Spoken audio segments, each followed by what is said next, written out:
안녕하세요. 매익주시론 대학의 미준입니다. 2월 23일 오늘의 매익주식 뉴스를 시작합니다. 오늘도 변함없이 미국 주식 투자의 정석을 지키고 있는 미준에 오신 것을 환영합니다. 미준 패밀리 여러분들 즐거운 마음으로 금요일 보내고 계시리라고 믿습니다. 어제 미국 증시가 너무나 좋았잖아요. S&P 500 맵을 보시면 푸른색이 많이 보이는데요. 그냥 푸른색이 아니라 정말 선명한 푸른색으로 물들어 있습니다. 특히 엔비디아가 16.4%나 올라가면서 시장을 주도했고요. 어제는 정말 테크 위주로 투자하고 계신 한국 투자자분들께서는 최고의 하루를 보내지 않았을까 기대를 해봅니다. 오늘은요, 여러분들께서 남겨주신 댓글을 몇 개 읽으면서 시작을 해볼까 합니다. 가장 먼저 제니 이님께서 남겨주신 글인데요.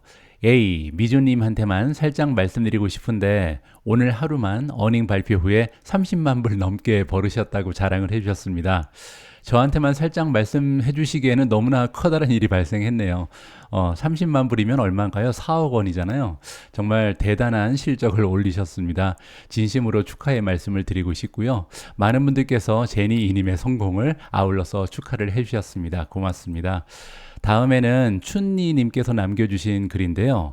감사합니다. 엔비디아도 대박이지만 16.4% 올랐죠. SMCI는 오늘 32.8% 더 대박입니다. 엔비디아는 예전부터 제가 갖고 있던 주식이었지만 SMCI로 대박을 맞은 건 미주님의 덕분입니다. 대박이 나셨다고 합니다. SMCI 그리고 엔비디아 둘 다 들고 계신 춘니님께도 진심으로 축하의 말씀을 드리고 싶습니다. 자, 그리고 반면 오키님께서는 뭐라고 남겨주셨냐면요. 엔비디아 갖고 계시는 주주님들 경축드립니다. 저는 2021년도에 분할 전에 100주를 매도했다라고 좀 한탄을 해주셨는데요. 마인드가 굉장히 쿨하십니다. 좀 마음이 많이 쓰리실 텐데 그럼에도 불구하고 엔비디아에 투자하고 계신 주주님들을 축하해 주시는 아주 따뜻한 메시지를 남겨주셨고요. 제가 볼 때는 엔비디아 가지고만 우리가 투자 자금을 늘릴 필요는 없습니다. 따라서 세상에 주식은 많고요. 언젠가는 좋은 기회가 또 찾아올 겁니다. 오키님의 성투 그리고 행복한 투자를 계속해서 좀 기원하는 마음을 전달드리고 싶습니다. 마지막으로 재현님께서요. 굉장히 중요한 질문을 해주셨습니다. 제가 이틀 전에 공유해드린 방송을 보시고 한 가지 의문이 들었다 이렇게 시작을 하고 계신데요. 제가 이틀 전에 가지고 있는 포트폴리오에서 추세가 떨어지는 모멘텀이 떨어지는 종목의 비중을 좀 줄이고 모멘텀이 좋은 종목의 비중을 늘리는 것이 낫다. 이러한 메시지를 전달해 드렸는데요. 제 설명이 조금 혼동을 야기했던 것 같습니다. 그때 특히 팔란티어를 예를 들었는데 얘가 적절치 않아서요. 여러분들께 다시 한번 설명을 제대로 드려야 할 것 같습니다. 팔란티어에 대한 확신이 있는 경우에는 떨어질 때 모아가는 것이 맞지 않나요? 추세가 좋지 않아 팔았는데 알고 보니 줍줍 기었다면 아쉽지 않을까 해서요. 추세라는 것을 또 어떻게 판단해야 하나요? 방송 초반에 언급하신 좋은 가격일 수도 있지 않을까 해서 질문을 드립니다. 이렇게 굉장히 중요한 질문을 남겨주셨습니다. 일단 팔란티어는 잘못된 이해였습니다. 왜냐하면 팔란티어는 아직까지도 모멘텀이 굉장히 좋은 주식이거든요. 잠깐 보여드리면요. 팔란티어의 모멘텀 페이지에 오시면 지금 팔란티어의 모멘텀 그레이드는 A입니다. 그 얘기는요. 우리가 보통 이동평균선 가지고 모멘텀을 측정하잖아요. 50일 이평선도 지금 주가가 26%나 위에 형성이 되어 있고요. 200일 이평선과 비교해도 42%나 주가가 올라가 있는 상황입니다. 따라서 팔란티어를 가지고 예를 들었던 것은 잘못된 이해였다. 이렇게 말씀드리고 싶고요. 자, 그런데 여기서 한 가지 여러분들께 드리고 싶은 메시지는요. 우리가 많은 투자 조언을 공부하고 학습하고 또 거기에 따라서 투자를 하기 위해서 노력을 하는데요. 많은 조언들은 사실 굉장히 오래 전에 만들어진 투자 전략일 가능성이 높습니다. 특히 주식은 쌀 때 사서 비싼 때 판다. 이게 이제 언제 만들어진 원칙이냐면요. 가치주가 시장을 지배할 때 만들어진 투자 원칙이라고 저는 생각을 합니다. 자, 이게 무슨 얘기냐면요. 예전에 주식 투자를 한다 그러면요. 가치주 투자가 대부분이었습니다. 이게 뭐냐면요. 그때는 이제 기업에 대한 정보를 알기가 굉장히 쉽지가 않았죠. 따라서 굉장히 힘든 과정을 통해서 기업의 가치를 측정할 수 있었습니다. 특히 한 가지 굉장히 중요한 지수가 있었는데요. PB 레이쇼라는 게 있습니다. 그게 뭔지 잠깐 보여드리면요. 지금 인텔의 페이지에 와 있는데 밸류에이션을 클릭하시면 가장 아래쪽에 PB 레이쇼, 프라이스 투 북 레이쇼가 있습니다. 1.74라고 나와 있죠. 자, 여기 나와 있는 북은 뭐냐면요. 기업이 가지고 있는 장부상의 가치를 얘기합니다. 장부상 가치는 뭐냐면요. 기업이 가지고 있는 모든 자산에서 우리가 자산은 두 가지로 나누잖아요. 하나는 부채, 하나는 자기 자본입니다. 그리고 그러니까 부채를 빼고 남아있는 자기 자본을 북밸류라고 부릅니다. 따라서 여기 들어가는 거는요. 기업이 보유하고 있는 현금도 있을 거고요. 공장이라든지 부동산, 그리고 재고도 여기 다 들어가겠죠. 따라서 기업이 가지고 있는 것을 모두 팔아버리면 어느 정도의 가치가 있는가? 이걸 북밸류라고 부릅니다. 그런데 예전에는요, 이 북밸류보다 시가총액이 더 밑으로 떨어져 있는 주식이 굉장히 많이 있었습니다. 그럼 이제 워렌 버핏 같은 사람이 장부를 보고요, 이 기업의 가치는 만약에 1억이다. 근데 이제 시가총액은 5천만 원밖에 되지 않았잖아요. 그러면 이제 이게 0.5로 떨어져 있는 거죠. 따라서 지금 북밸류, 즉 기업이 가지고 있는 장부상의 가치가 더 높은가, 아니면 시가총액이 더 높은가, 이걸 비교한 다음에 만약에 시가총액이 더 떨어져 있으면 이 주식을 매수한다. 이렇게 우리가 좀 가치주 투자의 정의를 살펴볼 수가 있습니다. 지금 인텔 같은 경우는 1.74잖아요. 이 얘기는 뭐냐면 지금 장부상 가치에 비해서 시가총액이 74% 비싸다. 이렇게 보시면 될 것 같습니다. 근데 이제 문제가 발생합니다. 무슨 얘기냐면요. 엔비디아 같은 걸 한번 보시죠. 자, 엔비디아로 이동을 해서 지금 PB 레이쇼를 보시면요. 현재 50배가 나옵니다. 이 얘기는 뭐냐면요. 장부상 가치보다 시가총액이 50배 더 비싼 거죠. 자, 이런 일이 발생하는 이유가 뭐냐면요. 예전에 있던 기업에 비해서 최근에 나타난 기업들은요. 테크주 위주로 굉장히 성장세가 도드라집니다. 따라서 지금의 가치를 가지고 투자를 진행할 수가 없는 거죠. 왜냐하면 다가오는 2년, 3년, 5년, 10년 후에는요. 지금의 가치에 비해서 훨씬 더 높은 가치를 가질 수 있게 된 기업들이 많이 등장했기 때문입니다. 이게 바로 성장주거든요. 따라서 이제는 예전에 만들었던 투자 원칙에 따라서 투자를 하게 되면 실패하는 경우가 굉장히 많을 수밖에 없다. 이런 말씀을 좀 드리고 싶은 거죠. 자, 그래서 제가 이틀 전에 여러분들께 말씀드린 부분이 뭔지 잠깐 설명을 드리면요. 제가 이제 미주온 탑12라는 포트폴리오를 형성해 놓고 있잖아요. 사실 저는 이제 20개 이상의 주식을 가지고 있는데 만약에 제가 12개에 투자를 한다, 가정을 하게 되면요. 이 12개의 주식 중에 매달 월급을 받거나 투자 자금이 추가로 생기게 되잖아요. 그러면 이런 투자 자금을 가지고 특정 주식을 사고 또 특정 주식은 비중을 약간 줄일 가능성이 높은데 이럴 때 모멘텀이 가장 중요하다. 이 말씀을 드린 겁니다. 그 얘기는 뭐냐면요. 예를 들어서 한 달 동안 어떤 주식이 가장 많이 올라갔는지 보면 지금 SMCI라든지 팔란티어, 엔비디아, 우버 이런 종목들이 주가의 상승이 가장 좋았잖아요. 이런 주식을 사는 게 낫단 말씀을 드린 겁니다. 만약에 거꾸로 되면 그 얘기는요. 최근 한 달 동안 나비타스는 10% 가까이 떨어졌고요. 테슬라는 5% 그리고 인피니온은 3.5% 떨어졌습니다. 따라서 가치주 방식으로 투자를 하게 되면요. 이런 주식을 사야죠. 왜냐하면 주가가 떨어졌기 때문에 저가에 매수할 수 있는 주축 기회가 찾아온 거잖아요. 하지만 이런 식으로 투자해서는 수익률이 올라갈 수 없다는 게 저의 개인적인 판단입니다. 우리가 성장주에 투자할 때 모멘텀을 가장 중요시 여겨야 되는 이유를 좀 예시를 들어서 설명을 드릴까 합니다. 아까 말씀드린 것처럼 성장주는요. 미래 가치를 보고 투자를 하잖아요. 따라서 주가가 한번 떨어지기 시작하면요. 정말 한없이 떨어질 가능성도 높습니다. 예를 들어서 차지포인트, 제가 예전에는 투자를 진행하고 있었던 종목이죠. 한때는요. 차지포인트의 주가가 보시는 것처럼 35달러 이상으로 올라가 있었습니다. 그런데 이 주가가 계속해서 떨어지죠. 그래서 보시는 것처럼 30달러, 20달러, 그리고 이제 15달러, 10달러, 지금 현재는요. 1달러 92센트까지 떨어져 있습니다. 따라서 만약에 우리가 가치주 투자를 하는 방식으로 주식이 떨어질 때마다 계속해서 줍줍을 한다면 엄청나게 많은 손실을 잃을 수밖에 없는 이러한 상황이 발생하잖아요. 따라서 성장주 투자할 때는요. 모멘텀이 좋지 않으면 물타기를 해서는 안 됩니다. 왜냐하면 많이 떨어졌다고 생각하는데 그 이하로 떨어질 가능성이 굉장히 높기 때문이죠. 따라서 주가의 흐름이 좋지 않은 종목은 건드리지 않는 게 좋다. 이렇게 개인적으로 조언을 드리고 싶고요. 한 가지 예를 더 드려야 될 것 같습니다. 이번에는 반대의 경우죠. 자, 1년 전에 슈퍼 마이크로 컴퓨터의 주가는요. 단 94달러에 불과했습니다. 94달러의 주가가 나중에 이제 계속해서 올라가면서 100달러가 되고요. 200달러가 되고 250이 됩니다.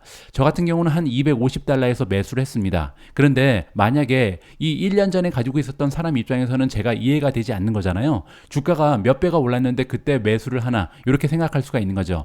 그런데 문제는요. 성장률은 계속 가속화되고 있었습니다. 따라서 $250를 주고 샀어도 계속해서 주식이 올라갈 가능성이 높았던 거죠. 자, 그런데 문제는요. 제 입장에서도 250이 나중에 300을 넘어갑니다. 그리고 이제 400을 넘어가고 500을 넘어가고 600을 넘어가고 계속해서 주가가 오르잖아요. 따라서 가치주 투자 방식으로 하게 되면 계속해서 주식을 팔 수밖에 없는 이런 상황이 발생을 하죠.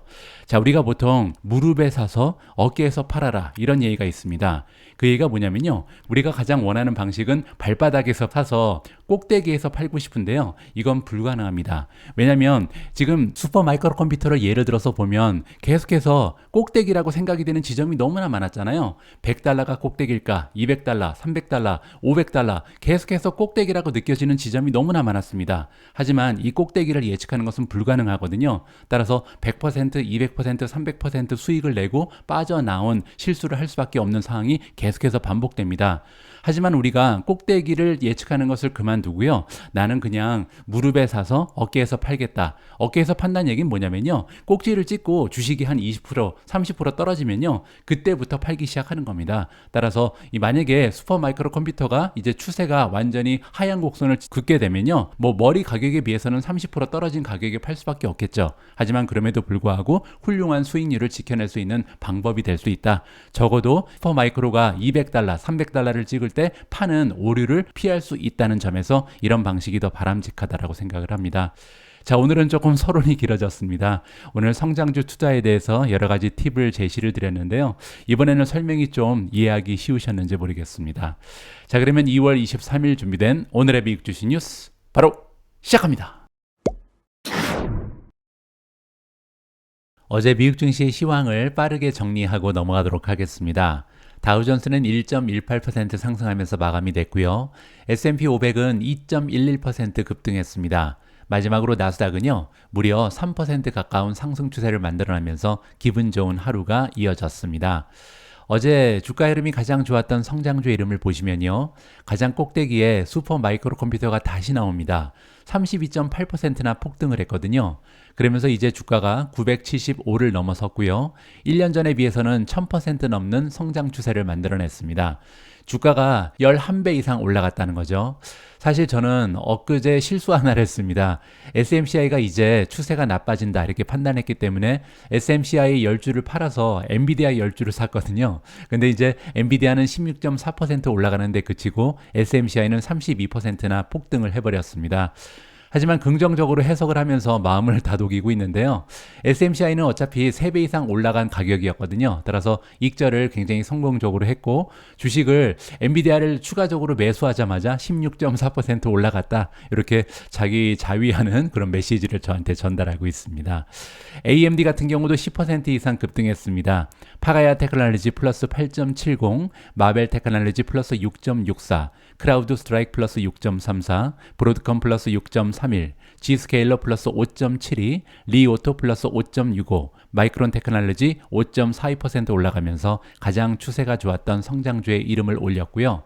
반면 이렇게 시장이 폭등하는 상황에서도 주가가 떨어진 안타까운 종목들이 있습니다. 리비안 같은 경우는 무려 25.6% 폭락을 했고요. 루시드가 마이너스 16.76, 파이버가 마이너스 14.21, 조비 에이비에이션 마이너스 10.05, 애쉬가 마이너스 8.44, 그랩이 마이너스 8.41, 플러그 파워 마이너스 8.08, 솔라 엣지 마이너스 5.68, 버진 갤럭틱 마이너스 5.11, 블룸 에너지 마이너스 4% 떨어지면서 가장 좋지 않은 추세를 만들어냈습니다. 어제 주가가 이렇게 떨어진 종목들의 공통점 하나는요. 최근에 어닝 결과를 발표하고 이 어닝 결과가 굉장히 실망스러웠다. 이렇게 보시면 될 것 같습니다.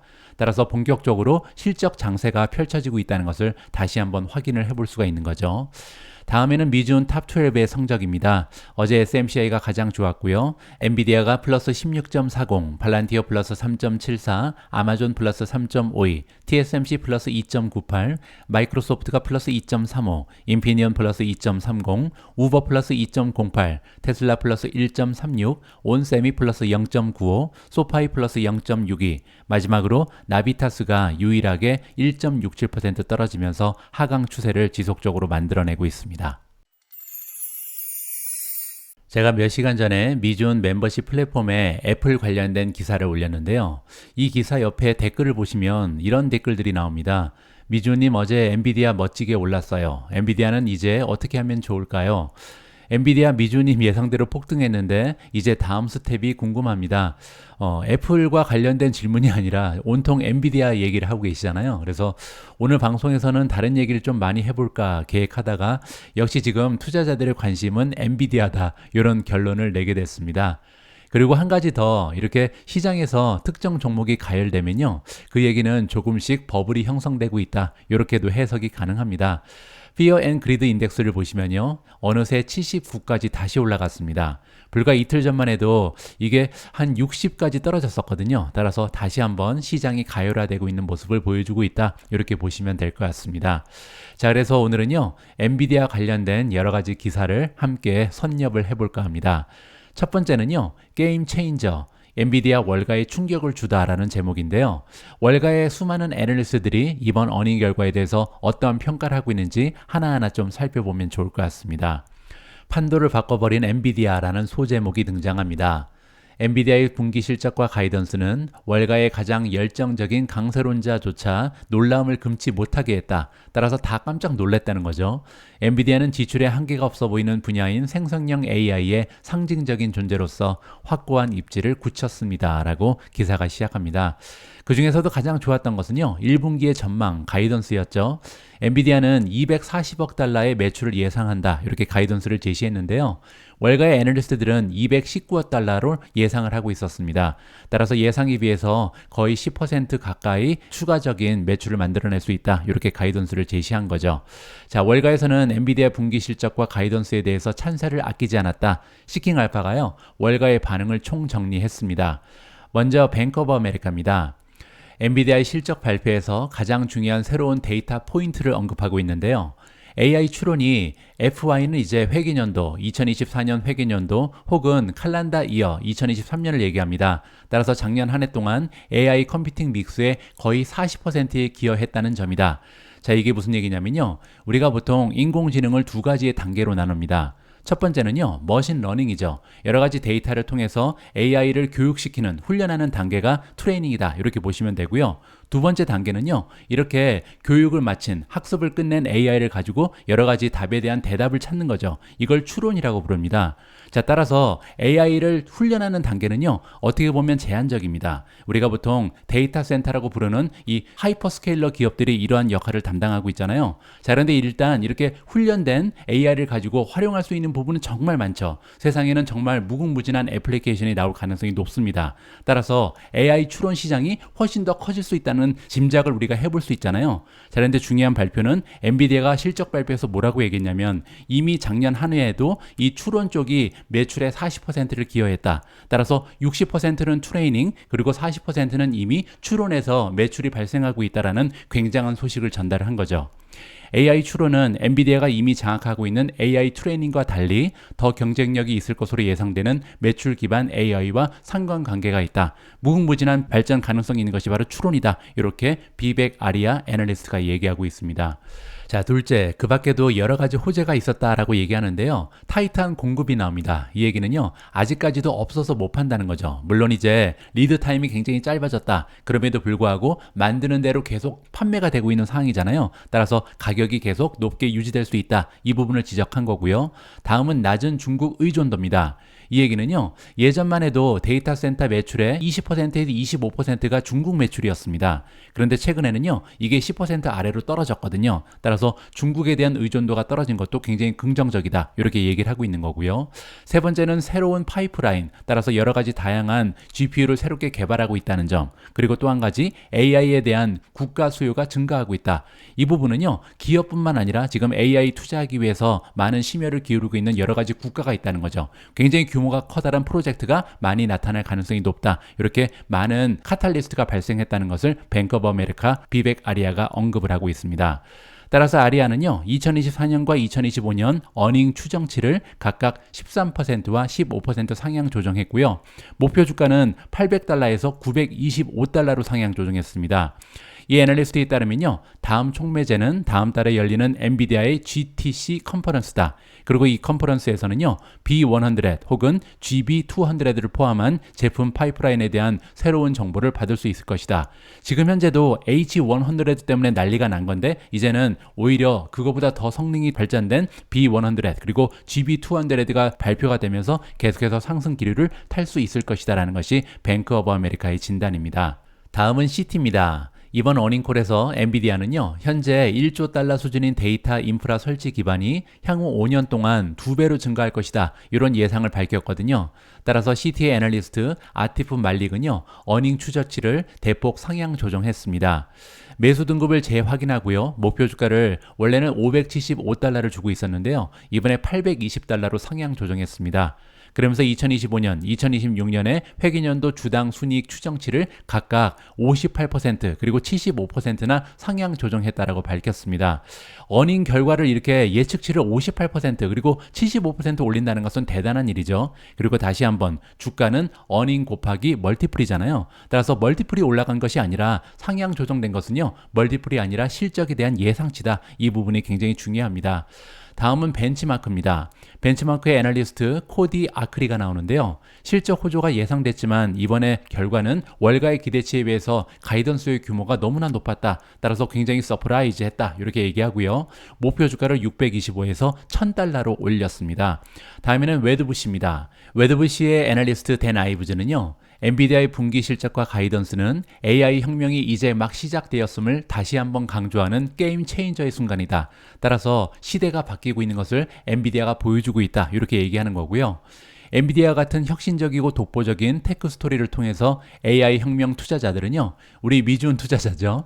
향후 3년 동안 지출의 물결 그리고 추정치가 어디로 향할지 나무를 통해서 숲을 봐야 한다. 엔비디아 같은 종목을 보면요, 지금 인공지능이 얼마나 발전하는지를 우리가 확인해 볼 수가 있는 거죠. 왜냐하면 어닝이 막 700%, 800% 올라가고요. 매출은 265%나 성장하고 있잖아요. 따라서 나무를 통해서 숲을 봐야 한다. 따라서 엔비디아를 통해서 AI의 물결을 이해할 수 있다. 이렇게 얘기하는 겁니다. 향후 10년간 1조 달러의 AI 지출이 증가할 것이라 이렇게 예상을 했다. 앞에서 얘기했죠. 따라서 궁극적으로 60%에서 70%의 기업이 AI를 사용하게 될 것이다 라고 이야기하고 있습니다. 또 하나, 지금은 기업 부분의 제너러티브 AI에 대해서만 우리가 이야기를 하고 있지만 곧 소비자 부분도 알파벳, 메타, 아마존, 마이크로소프트 등의 주도로 떠오르게 될 것이다. 따라서 웨드부시는요, 두 가지를 이야기하고 있습니다. 향후 얼마 지나지 않아서 전체 기업 중에 60%에서 70%가 AI를 사용하는 그런 시대가 도래할 것이다. 이 부분이 굉장히 긍정적이고요. 또 하나는요, 지금 기업 얘기만 하는데 결국은 우리 같은 소비자들도 알파벳이나 메타, 아마존, 마이크로소프트 같은 기업을 통해서 다 AI를 사용하는 순간이 올 것이다. 이렇게 긍정적으로 예상을 하고 있습니다. 다음에는 캔터 피츠제널드입니다. 애널리스트 이름은 CJ 뮤즈고요. 경영진이 H200, 스펙트럼 X, B100 같은 새 제품이 부족할 가능성이 있다고 지적을 했다. 이게 굉장히 긍정적이라는 거죠. 따라서 새로운 제품이 계속 출시되는데 이러한 제품도 수요보다 공급이 딸릴 것이다. 이렇게 얘기하는 거잖아요. 이번 어닝 결과와 가이던스는 골디락스 시나리오로 여겨진다. 따라서 너무나 뜨겁지도 않고 너무나 차갑지도 않다. 따라서 가장 안정적인 시나리오가 쭉 이어진다. 이렇게 얘기하는 거고요. 2025년에도 성장이 잘 계속될 것이며 어닝이 주당 30달러에 근접할 수 있다. 이렇게 이야기를 하고 있습니다. 그러면서 이제 목표 주가를 775에서 900달러로 상향 조정했습니다. 주가는 실적 곱하기 멀티플이죠. 따라서 900 나누기 30 하시면요, 멀티플이 30입니다. 따라서 캔터 피츠제널드에서 얘기하는 거는요, 지금 주당 30달러까지 계속해서 실적이 올라갈 거고요. 그리고 멀티플은 30배를 받을 것이다. 따라서 900을 찍을 수 있다. 이렇게 얘기하는 겁니다. 다음은 JP 모간입니다. 애널리스트는 할란 수르고요. 할란 수르가 굉장히 중요한 얘기를 하고 있습니다. 이번에 어닝 결과와 가이던스가 인상적일 뿐만 아니라 엔비디아는요, AI를 통해서 재정적으로 혜택을 받은 고객의 사례를 제공하고 있습니다. 이게 굉장히 중요한데요. 예를 들어서 서비스 나우가 나오는데 서비스 나우는요, 역대 최대 순연간 계약 가치를 기록했다고 합니다. 그리고 또 하나 마이크로소프트인데요. 마이크로소프트는 지금 365 엔터프라이즈 제품이 굉장히 많잖아요. 자, 그런데 다른 제품보다 지금 마이크로소프트 365 코어파일럿이 가장 빠르게 성장을 하고 있다. 이 얘기는요, 인공지능의 혜택을 받으면서 성장이 가속화되고 있는 기업이 하나 둘씩 나타나고 시작한다는 거죠. 그 얘기는요, 인공지능으로 인해서 많은 기업들이 돈을 벌기 시작하면 결국은 엔비디아의 GPU가 아무리 비싸더라도 계속해서 팔릴 수밖에 없다. 이렇게 해석이 가능한 거죠. 따라서 수르는요, 목표 주가를 650에서 850달러로 올렸습니다. 다음은 번스타인입니다. 애널리스트 이름은 스테이시 라스곤이고요. 이 기업은 지금 돈을 찍어내고 있다라고 얘기했고요. 목표 주가는 1000달러까지 올렸습니다. 마지막은 모건 스탠리고요. 조셉 무어가 등장합니다. 엔비디아의 AI 수요가 놀랍다라고 얘기를 했고요. 그리고 2025년 매출의 40%를 차지할 것으로 전망되는 추론 제품을 성장의 확실한 사례 이렇게 강조를 했습니다. 추론 제품, 아까 제가 말씀드린 것처럼 인공지능은 두 단계죠. 하나는 트레이닝, 또 하나는 추론인데요. 이제는 엔비디아는 학습 단계뿐만 아니라 추론 쪽에서도 많은 매출을 만들어낼 것이다. 무려 매출의 40%가 이쪽에서 창출된다. 이것이 앞으로 엔비디아의 성장을 견인할 것이다. 이렇게 이야기를 하고 있습니다. 무어는요, 엔비디아는 우리의 예상치를 상회하고 그리고 가이던스 역시도 상향 조정했다. 그리고 더 중요한 것은 추론 시장의 규모를 재조정했다. 따라서 앞으로 성장은 추론 시장이 이끌 것이다. 이렇게 다시 한번 얘기하는 거고요. 또 한 가지 긍정적인 부분은 공급망 문제를 특성화했다. 따라서 공급망 문제를 특성화했다는 것은요, 아직도 공급하고 수요를 비교했을 때 수요가 더 많다. 이렇게 얘기하면 됩니다. 따라서 앞으로도 엔비디아의 GPU는 계속해서 잘 팔릴 것이다. 이렇게 긍정적으로 마무리가 가능합니다.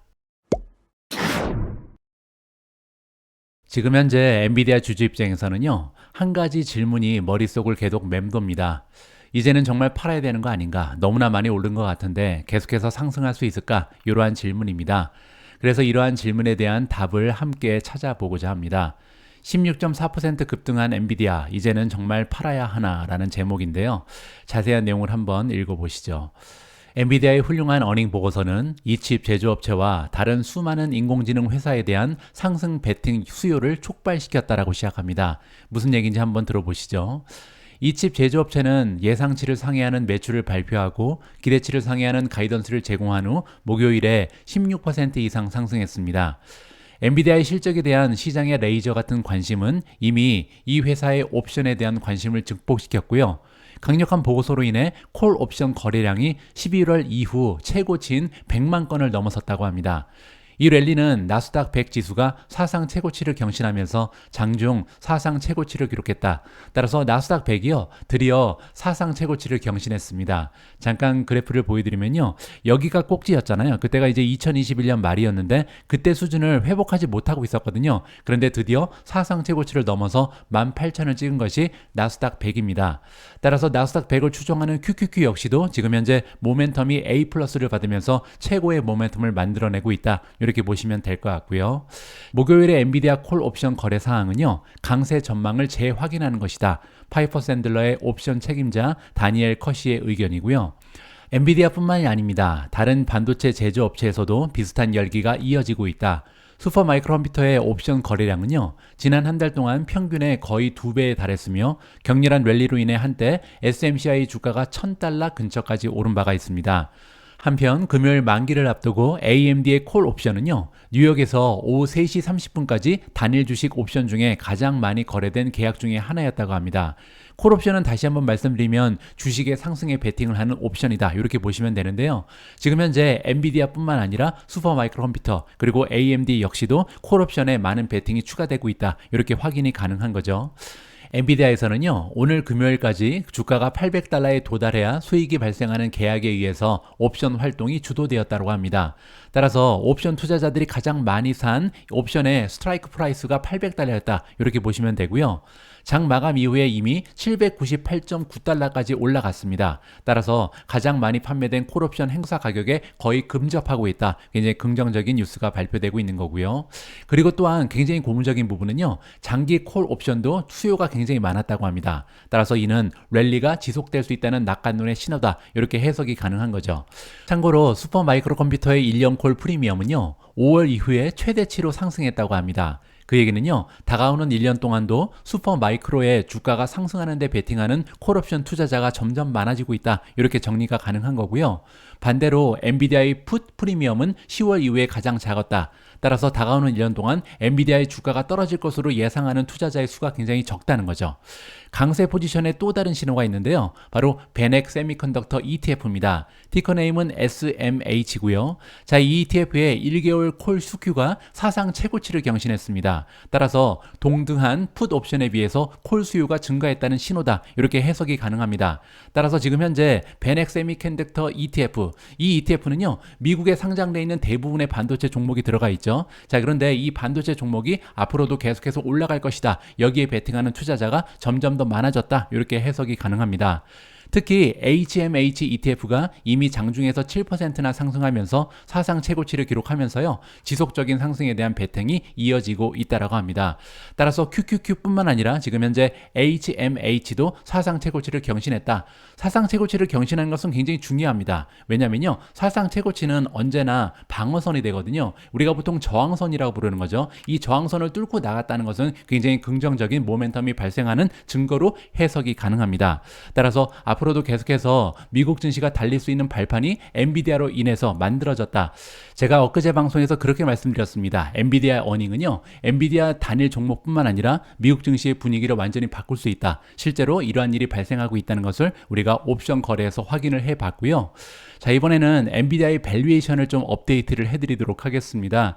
제가 시킹알파로 이동을 해서 따끈따끈한 데이터를 좀 보여드리면요, PE 레이시오가 떨어졌습니다. 보시는 것처럼요, PE 레이시오 포워드로 보시면 향후 1년 동안 만들어낼 것으로 기대되는 순이익에 비해서 시가총액은요, 이제 36.2배에 불과합니다.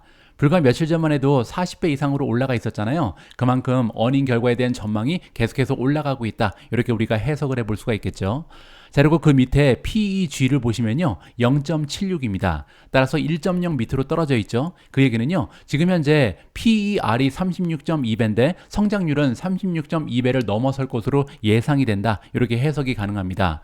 실제로 성장률을 잠깐 보시면요, 엔비디아 같은 경우는 향후 1년 동안 매출이 62.4% 올라갈 것으로 예상이 되고 있고요. 자, 그리고 EPS 같은 경우는요, 향후 100% 넘게 올라갈 것이다. 긍정적인 전망이 제시되고 있습니다. 자, 그리고 이 아래쪽에 EPS의 3년에서 5년간의 성장률을 보시면 다가오는 3년에서 5년 동안 향후 41.5% 꾸준하게 평균적으로 상승할 수 있는 것이 바로 엔비디아의 어닝이다. 따라서 지금 현재 30배가 조금 넘어가는 PER은 굉장히 낮은 수치다. 따라서 PEG가 1.0으로 떨어져 있다. 이렇게 깔끔하게 밸류에이션을 점검해 볼 수가 있었습니다. 다음으로 준비된 기사에는 캐시우드가 등장합니다. 캐시우드가 자신이 예견했던 AI의 물결을 그저 지켜볼 수밖에 없었다라는 굉장히 좀 슬픈 제목인데요. 캐시우드를 조롱하기 위해서 이 기사를 읽어드리는 것이 아니고요. 저는 개인적으로 캐시우드를 굉장히 존경합니다. 하지만 캐시우드의 실패를 통해서 우리가 교훈을 얻을 필요가 있다라는 생각에서 이 기사를 여러분들과 함께 읽어볼까 합니다. 캐시우드는 거의 2년 전에 놀라운 예측을 했습니다. 인공지능 분야의 획기적인 발전 덕분에 앞으로 연간 경제 성장률이 50%까지 빨라질 수 있다. 이러한 인사이트를 제공했거든요. 그때만 해도 아무도 인공지능 이야기를 할 때가 아닙니다. 챗GPT의 챗자도 나오기 전이죠. 참고로 챗GPT는요, 2022년 11월 달에 처음 등장했습니다. 따라서 챗GPT가 나오기 전에 거의 한 10개월 전에 이런 놀라운 예측을 했다는 거죠. 하지만 엔비디아의 뛰어난 실적 발표로 월가에서 AI 열풍이 거세지면서 우드의 대표 종목인 아크 이노베이션 ETF, 우리가 ARKK라고 부르는 ETF죠. 이 ETF는요, 올해 들어서 지금까지 8% 가까이 하락을 했습니다. 따라서 캐시우드가 굉장히 어려움을 겪고 있다. 이렇게 우리가 볼 수가 있는데요.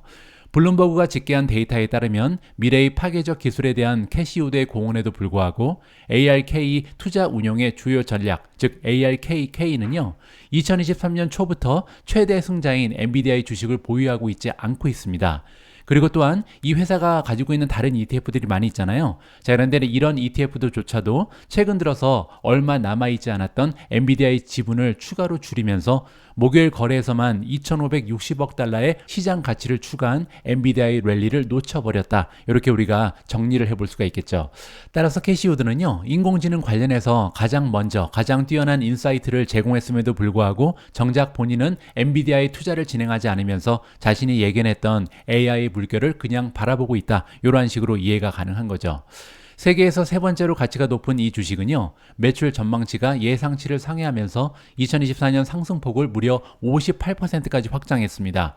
지금 아직 2월 달이 끝나지도 않았는데 58%나 올라갔죠. S&P 500 지수와 나스닥 100 지수는 올해 각각 6% 상승했는데요. 6% 상승도 엄청난 거죠. 하지만 엔비디아에 비하면 세 발의 피다. 이렇게 볼 수가 있는 거죠. 아크인베스트에 따르면요, 이 모든 것은 의도된 투자 전략이었습니다. 왜냐면요, 아크는 AI에 기반한 시장 상승세가 확대될 것으로 예상했지만 주요 지수 외에 노출되는 것을 선호한다. 따라서 이 시장을 이끌고 있는 메가테크 기업에는 투자를 하지 않겠다. 이렇게 공언을 한 바가 있거든요. 8월 달에 웹사이트에 이러한 투자의 인사이트를 밝힌 바가 있습니다. 캐시우드는 작년에 뭐라고 얘기했냐면요, 엔비디아를 너무 쉬운 주식이다, 너무 비싸다, 그리고 너무 뻔하다, 누구나 생각할 수 있는 주식이다, 이렇게 설명하면서 소프트웨어 회사인 UiPath라든지 투일리오 같이 덜 언급되는 이름에 집중하고 있다, 이렇게 설명을 한 바가 있습니다. 그리고 또 한 가지, 캐시우드는요, 항상 아크인베스터는 5년을 내다보고 투자한다, 이렇게 강조를 하고 있거든요. 자, 어쨌든 아크인베스트가 이렇게 엔비디아가 주도하는 상승장에서 오히려 수익률이 떨어지는 것은요, 파괴적인 혁신의 돌파구를 미리 예측하고도 어떤 종목이 이익을 얻을 수 있을지, 그리고 언제 뛰어들고 언제 빠져야 하는지를 판단하는 것이 얼마나 어려운지를 잘 보여준다, 이렇게 정리를 해주고 있습니다. 그만큼 투자라는 것이 쉽지 않다는 것을 우리가 다시 한번 실감할 수 있는 거고요. 자, 여기 나와 있는 그림은 뭐냐면요, 제가 작년에 오프라인 미팅에서 잠깐 보여드렸던 화면입니다. 4차 산업혁명의 투자 기회, 아크인베스트가 직접 만든 차트고요. 이 차트는요, 무려 4년 전에 등장했습니다. 4년 전에 이미 아크인베스트, 캐시우드는요, 이런 예견을 했거든요.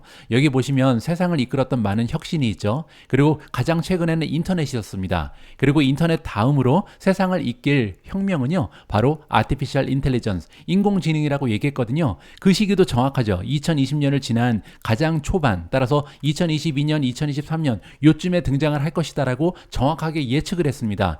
그리고 나서 이제 에너지 스토리지, 로보틱, 그리고 지놈, 마지막으로 블록체인이 세상을 이끌 것이다, 이러한 예측을 했거든요.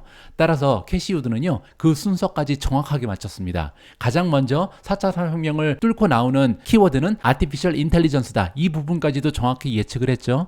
그럼에도 불구하고 엔비디아에 투자를 하지 않으면서 이번에 굉장히 곤란한 상황을 직면하고 있다, 이렇게 볼 수가 있습니다. 아까 말씀드린 것처럼 저는 캐시우드의 엔비디아 투자 실패를 통해서 앞으로 다가오는 미래에 우리가 참고할 수 있는 투자의 교훈을 좀 얻었으면 합니다. 개인적으로 두 가지 정도의 교훈을 얻고 있는데요. 첫 번째는요, 투자를 쉽게 할 필요가 있다는 점입니다. 이게 무슨 얘기냐면요, 제가 며칠 전에도 말씀드렸는데 주식시장은요, 다수와 만나서 경매를 하는 겁니다. 경매라는 것은요, 즉 원하는 사람이 파는 사람보다 더 많으면 주가가 올라가는 거고요, 사고자 하는 사람보다 팔고자 하는 사람이 더 많으면 주가가 떨어지는 거잖아요. 그 얘기는 많은 사람들이 좋게 생각하면 주가가 올라간다는 거죠. 따라서 상식에 맞는 투자를 할 필요가 있습니다.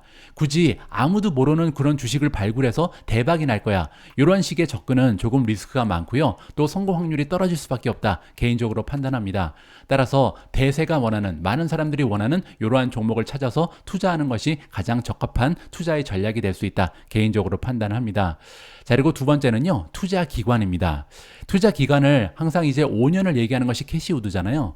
제가 볼 때는 5년은 예전에는 괜찮았습니다. 왜냐하면 10년이면 강산이 변했었잖아요. 이제는 10년이 아니라 1년이면 강산이 변하는 시대거든요. 따라서 1년 이후에도 세상이 어떻게 변해 있을지 알 수가 없는 것이 지금 세상의 변화 추세다. 따라서 너무나 빨리 진화하는 세상에 우리는 살고 있다는 것을 인정을 해야 됩니다. 따라서 투자 기간을 좀 단축시킬 필요가 있다는 거죠. 6개월이면 6개월, 1년이면 1년, 이렇게 짧게 생각을 하면서요, 계속해서 발생하는 이벤트, 그리고 들려오는 정보를 흡수하면서 계속해서 우리의 투자 전략을 수정할 필요가 있다고 생각합니다. 단편적인 예가 바로 전기차죠. 불과 몇 년 전만 해도 이제 2025년, 2026년이 되면 판매되는 자동차의 50% 이상은 전기차가 될 것이다라는 생각을요, 많은 사람들이 공통적으로 가지고 있었습니다. 저 역시도 마찬가지였고요. 하지만 지금 2024년 초반에 이르러서 우리가 바라보니까요, 내년까지 전기차가 50% 판매되는 것은 불가능하잖아요. 따라서 투자 기간을 조금씩 단축하면서요, 조금은 발빠르게 움직일 필요가 있는 투자 시대에 우리는 투자를 진행하고 있다. 이렇게 정리가 가능할 것 같습니다. 제가 바로 앞에서 이제 1년이면 강산이 변하는 시대에 살고 있는 우리 투자자들은요, 조금 투자 기간을 단축할 필요가 있다, 재빠르게 움직일 필요가 있다, 이렇게 말씀드렸는데요. 기업들도 마찬가지입니다. 세상이 너무나 빨리 변화하기 때문에 기업들도 발빠르게 적응을 할 필요가 있다, 이렇게 볼 수가 있는데요. 메르세데스 벤츠가 굉장히 발빠르게 움직이는 모습을 보여주고 있습니다. 그게 무슨 얘기냐면요, 2024년 마이너스 성장 전망을 했는데요, 전기차 전향 목표를 5년 연기한다는 발표를 하고 주가가 오히려 급등을 했거든요. 굉장히 흥미진진한 기사입니다. 메르세데스 벤츠 그룹이 목요일 날 전기차 전향 목표를 5년 뒤로 미뤘습니다. 그게 무슨 얘기냐면요, 원래는 초기 목표가 2025년이었습니다. 2025년까지 판매되는 자동차의 반 가까이 순수 전기차 그리고 하이브리드로 만드는 것이 그들의 계획이었거든요. 근데 이 계획을 무려 2030년까지 연기를 해버렸습니다. 따라서 새로운 목표는 2030년까지 순수 전기차 그리고 하이브리드가 전체 차량의 50%를 차지할 것이다, 이렇게 예상을 완전히 바꿔버렸고요.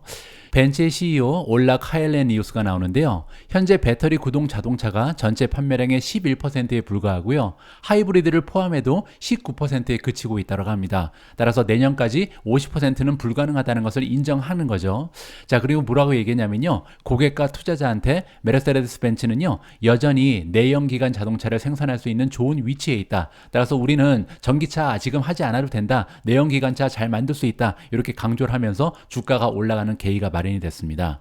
자, 이렇게 전기차 사업을 철수한다, 그리고 33억 달러 규모의 자사주 매입 프로그램을 발표하면서요, 어제 벤츠 같은 경우는 굉장히 저조한 가이던스를 발표했는데 이러한 충격을 흡수해 버렸습니다. 메르세데스 벤츠 그룹의 가이던스를 보시면요, 2024년 매출은 전년 수준, 따라서 2023년에서 발전이 없을 것이다, 이렇게 예상을 했고요. 영업이익은요, 오히려 2023년보다 더 낮을 것이다, 마이너스를 보일 것이다, 이렇게 발표를 했습니다.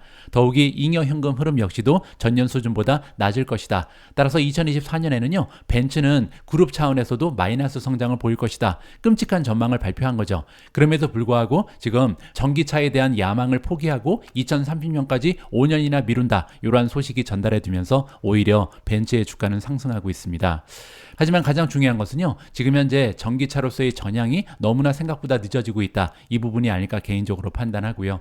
자, 따라서 우리 투자자 입장에서는요, 전기자동차가 2025년에 올 것이다, 이런 믿음을 버릴 때가 온 것 같고요. 여기에 따라서 우리의 전략을 조금은 더 뒤로 미룰 필요가 있습니다. 따라서 전기자동차에 대한 투자 기회는요, 지금 현재가 아니라도 나중에도 나타날 가능성이 있기 때문에 조금은 좀 인내심을 가지고 기다릴 필요가 있다, 개인적으로 판단을 하고 있습니다. 오늘 마지막으로 준비된 기사는 우버 관련된 소식인데요. 우버가 세계에서 가장 인구가 많은 인도 시장에 진출할 수 있는 발판을 마련하고 있습니다. 굉장히 반가운 소식이라고 볼 수가 있겠죠. 우버가 인도 정부가 지원하고 있는 전자상거래 이니셔티브와의 파트너십 일환으로 인도에서요, 시외버스라든지 지하철 티켓 예약과 같은 서비스를 모색하고 있다, 한 소식통이 목요일 날 로이터 통신에 밝혔습니다. CEO는 다라 코스로 샤이죠. 자, CEO가 얘기하기를 인도 벵갈룰루에서 디지털 상거래를 위한 오픈 네트워크, 줄여서 ONDC라고 부르는 기관인데요. 이 기관과 MOU를 체결했습니다. 이 파트너십을 통해서 우버는요, 더 많은 사용자를 확보할 수 있고, 또한 현지의 경쟁업체와 더 효과적으로 경쟁이 가능해졌고요. 세계에서 가장 인구가 많은 인도에서 대중교통 이용을 활성화할 수 있게 됐다, 이렇게 우리가 기대감을 높여볼 수가 있겠죠. 2022년 인도 정부가 출범시킨 ONDC는요, 오픈 네트워크 포 디지털 커머스의 약자인데요. 모든 참여 플랫폼의 서비스를 표시할 수 있는 비영리 네트워크를 운영한다고 합니다. 따라서 대규모의 플랫폼을 설치해놓고 이 안에 작은 앱들이 들어올 수 있게끔 도와준다, 이렇게 보면 되겠죠. 따라서 인도 사람들 입장에서는 이 안에 들어가면 필요한 애플리케이션이 다 모아져 있다, 이러한 서비스로 인식이 가능합니다. 파트너 앱으로는 페이텀이라든지 던조, 델리버리가 있고요. 델리버리는 이제 딜리버리하는 인도 기업이다 이렇게 보시면 되고요. 던조도 마찬가지입니다. 식료품 배달업체, 그리고 페이텀 같은 경우는 핀테크라고 보시면 되겠죠. 거기에 첸나이 지하철도 ONDC도 네트워크의 일부고요. 도시 전역에 더 많은 지하철 사업자와 온보딩을 논의 중이라고 합니다. 따라서 지하철 사업자들도 곧 뛰어들 예정이다 이렇게 보시면 되고요. 이달 초에는 버스 발권 플랫폼인 레드버스가 독립 모빌리티 업체로서는 처음으로 ONDC에 합류했다라고 합니다. 따라서 우버가 ONDC에 합류한다는 것은요, 앞으로 이제 인도 사람들한테 우버의 서비스가 전달될 수 있는 하나의 커다란 계기가 마련됐다. 세계 최대의 그 시장에 드디어 이제 우버가 발을 담그고 있다. 이렇게 초기 단계로 이해가 가능할 것 같습니다. 2월 23일 오늘의 빅 주식 뉴스는 여기까지입니다. 일주일 동안 미존 함께 해주신 모든 분들께 감사의 말씀을 드립니다. 벌써 주말입니다. 여러분들 일주일 동안 고생 많이 하셨습니다. 가정에서, 직장에서, 그리고 학교에서 맡은 바 책임을 다하신 여러분들께 박수를 보내드리고 싶고요. 많이 피곤하실 텐데 주말 동안 편안하고 그리고 즐거운 시간 만끽하시고요. 월요일 날 에너지 가득 안고 다시 인사드릴 수 있도록 하겠습니다. 우리 모두가 미국 주식 투자로 은퇴하는 그날까지 다 함께 화이팅입니다. 행복한 하루 되세요. 감사합니다.